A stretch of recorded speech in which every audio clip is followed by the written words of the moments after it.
आज दिनांक 22 जुलाई 2021 वर्ग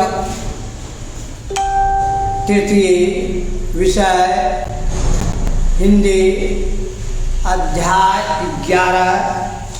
अध्याय का नाम है बच्चों ठंडी खीर जिंदाबाद। ठंडी खीर जिंदाबाद पढ़ाई होने जा रही है। आप लोग पेज नंबर 52 निकालिए और ठंडी खीर जिंदाबाद जो कहानी है बच्चों बहुत ही सुंदर है। इसमें आप लोगों को यह जानकारी होगा कि व्यवहारिक ज्ञान से आदमी आगे बढ़ता है। यदि व्यवहारिक ज्ञान आपके पास है तो आपको सब लोग चाहेंगे। इसलिए बुद्धिमानी द्वारा हर समस्या का समाधान खोजा जा सकता है। यही आपको संकट के समय दादाजी की तरह साहस वीर बुद्धिमानी का काम लेना चाहिए।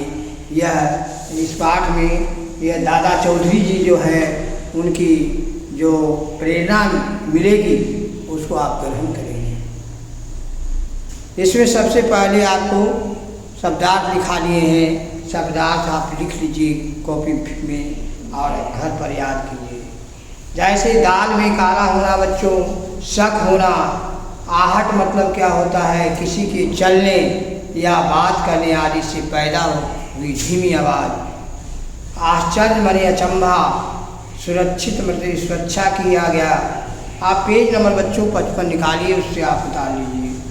ब्लैक बोर्ड पर थोड़ा हम पाठ 10 का ही लिख दिए हैं। 11 में कुछ शब्दार्थ है, आप किताब से उतार लेंगे। तो ठंडी खीर जिंदाबाद की कहानी आप सुनिएगा। रात के 10 बजे थे। दादा चौधरी अपने कमरे में सोने की तैयारी कर रहे थे। ध्यान रखिएगा। तभी उन्हें कमरे की बाहरी खिड़की पर 3 आदमी आया। झाँका। दादा चौधरी जी ने जोर से टोका, कौन हो? कौन हो तुम? किसी ने कोई उत्तर नहीं दिया। तीनों आदमी बाहर अंधेरे में गायब हो गए। दादा चौधरी से ने सोचा कि जरूर दाल में कुछ काला है। उनको शक आ गया कि 3 आदमी था, किधर चला गया भाई? तभी बाहरी खिड़की के पास पैरों की आहट सुनाई दी, लेकिन बाहर कुछ दिखाई नहीं पड़ा। दादा चौधरी ने अपने माथे पर हाथ रखकर कुछ सोचा। देखिए किताब में भी लिखा हुआ है। किताब में जो है चौधरी दादाजी सोए हुए माथा पर हाथ रखकर, है ना। फिर उनकी आंखों में एक चमक आई। वे अपनी पत्नी से जोर से बोले, अजी सुनती हो? मेरा तो खीर खाने को बहुत मन कर रहा है। तुम तो खीर बनाती ही नहीं हो।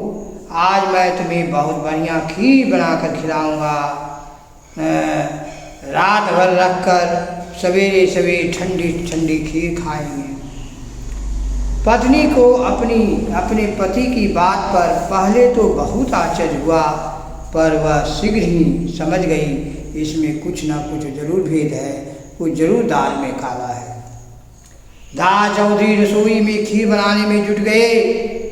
तभी उन्हें रसोई घर की खिड़की पर कई लोगों के पैरों की आहट सुनाई दिया, पर दिखाई कोई नहीं दिया। तब दादा रसोई घर में काम करते करते चिल्लाए, अजी सुनती हो? आजकल चोरियां बहुत हो रही है। अपने सब जेवर रसोई में ले आओ। उन्हें आटे के बोरे में दबा कर रख दो। आटा के बोरा में रख दो। चोर जो है सेफ और संदूक में माल ढूंढता है। आटे के बोरे में तुम्हारे जेवर भी सुरक्षित रहेंगे। दादा फिर थोड़ी देर के बाद जोर से बोले, लो बन गई पिस्ते बादाम वाली बढ़िया खीर। इसे ठंडी होने के लिए रखे देता हूँ और तुम्हारे सब जेवर आटे के बोरा में रख देता हूँ। चिल्ला कर बोल रहे हैं, चोर को सुना रहे हैं बाहर में जो चोर छिपा हुआ था। अब आराम करते हैं। कुछ देर बाद दादा ने अपने कमरे का दरवाज़ा बंद किया और बिस्तर पर लेट गए। सोने का समय हो चुका था बच्चों। पर दादा की आंखों में नींद कहाँ। वे तो चुपचाप बिस्तर पर लेटे हुए दरवाजे के छेद में से बाहर नजर जमाए हुए थे।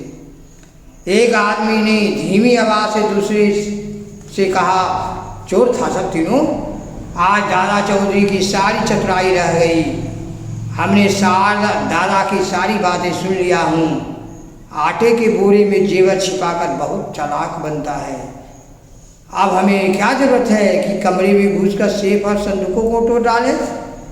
आटे का बोरा जिंदाबाद, कि आटा बोरा में जो रहेगा हम सब उठा के ले चल जाएंगे। तभी दूसरा आदमी पहले से बोला, पागल, तूने दादा की पूरी बात नहीं सुनी। आटे का बोरा बाद में, सबसे पहले बोलो ठंडी खीर जिंदाबाद। अरे भाई, पहले पेट पूजा फिर काम दूजा। दादा चौधरी दरवाजे से कान लगाकर निश्चित होकर सब बातों का आनंद ले रहे थे। दादाजी ने सुना, थोड़ी देर के बाद ही रसोई घर से खटपट की आवाज़ होने लगी। आधा घंटे बाद जब सब आवाज़ें आनी बंद हो गई, तब दादाजी ने ध्यान लगाकर सुना, रसोई घर के बाहर से खर्राटे की जोरदार आवाज़ें आ रही थी। तभी दादाजी ने पुलिस को फ़ोन किया। 15 मिनट में ही पुलिस दल ने आकर तीनों चोरों को रसोई घर में सोते हुए गिरफ्तार कर लिया। पुलिस अधिकारी ने दादाजी से पूछा कि दादाजी, चोर तो चोरी करके हमेशा भागते नजर आते हैं, पर यहाँ तो विचित्र बात हुई कि चोर दूसरे के घर में घुसकर मौज में खर्राटे भर रहे हैं। वो इसमें अवश्य कोई चतुराई छिपी है। दादाजी मुस्कुराते हुए बोले, खीर में नींद की गोलियां जिंदाबाद। इस प्रकार से बच्चों, अब चतुराई से, बुद्धि से, व्यवहारिक ज्ञान से हर एक काम में सफलता मिलती है। और आप लोग को इसी प्रकार से व्यवहारिक ज्ञान में आप सबल रहिए। आप लोग भी बुद्धिमान बनिए।